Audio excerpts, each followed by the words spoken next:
With the holiday season right around the corner, Etsy is running a few weird tests right now, which is completely normal for this time of year. During the summer months, Etsy performs these experiments in order to see if they can increase spending and encourage shoppers to buy more when it matters most, the Q4 holiday shopping season. So today I'm reviewing a few of the tests and updates Etsy's been rolling out over the last few weeks. That way, you know what to prepare for in your own shop.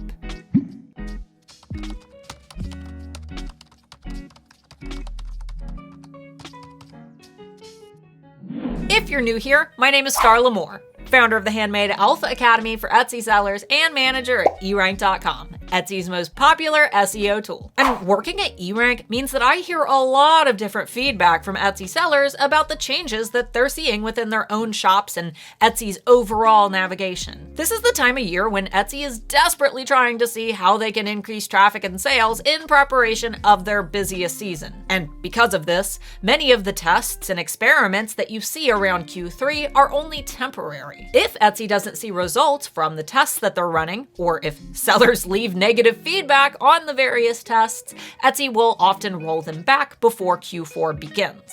And this time around, the tests that I'm seeing are a pretty mixed bag. Some of them I like, some of them I hate, and some I really hope don't become permanent changes. Here are just a few of the updates that I'm seeing so far.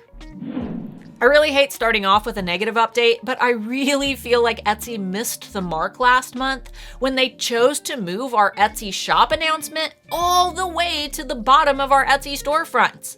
Like, way down at the bottom. When I coach sellers, I've always recommended that they use this valuable real estate to post the most important information customers need to know, right above the fold, or within the small snippet of text that displays before the customer needs to click to read more. When positioned at the top of our shops, this was a great resource for adding shipping deadlines, important notices, or even email list sign-up links. And I'm not saying that you can't still do these things, despite the fact that customers now need to scroll to the bottom of your shop to see this notice. But I'm going to make an educated guess that engagement of this key shop area will likely go down as attention tends to dwindle off the further down the page a customer scrolls. Not a fan of this one, but let me know what you guys think in the comments.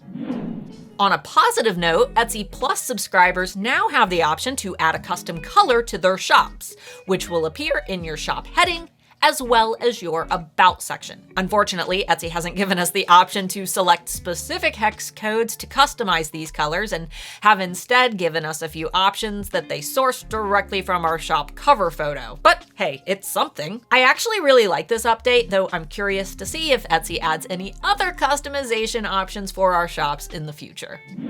Another update that I'm not thrilled about is the new heading section Etsy has updated for some browsers, such as Chrome. Originally, this heading displayed important information for consumer trust, including the seller's name and their photo alongside the contact button, and a visual representation of the shop's star rating. Now, the shop owner photo and name have been removed. Etsy also shows a star average, which may actually look worse than displaying a full visual of 5 stars if the seller has received 1 or 2 bad reviews. And lastly, Etsy has added how long the shop has been opened, which isn't always accurate for those who started an Etsy seller account but who chose to start selling years later. I'm not a huge fan of this update, but unfortunately, I have a feeling this one is here to stay. So let me know what you guys think down in the comments.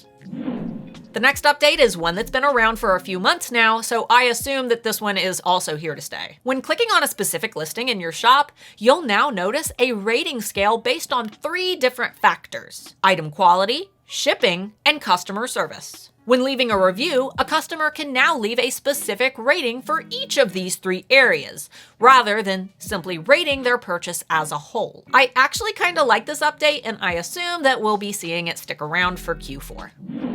Another update within our listing pages is this small section of additional items from your shop. Personally, I'm really happy with this update because it pushes down competitive listings from other sellers that would otherwise be displayed directly on your own listing pages. Those similar listings from other sellers have been around for a few years now, and if you're like me, you're probably not a huge fan of Etsy recommending competitors right on your product pages. So hopefully this little buffer helps to keep more customer focus on our items.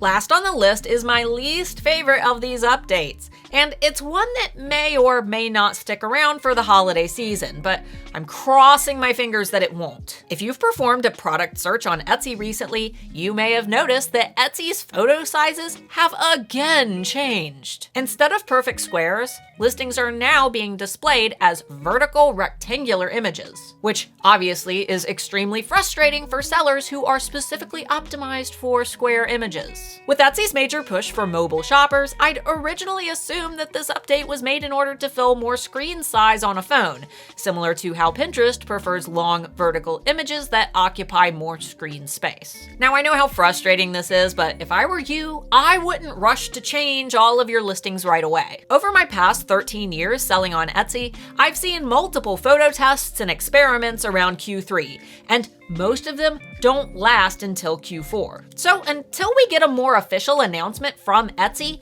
it may be best to wait and see if this update lasts before making major changes, just in case. That's it for this video, but I do have a pretty exciting announcement. On September 25th, I'll be returning as a guest speaker at this year's Amplified event by Printify, the world's first and only event for print-on-demand business owners. Access is free with a ticket, which you can claim up here and down below in order to gain free access to the stream, Q&As, and opportunities to win tons of prizes. Hopefully I see you there. Until next time, Pookie.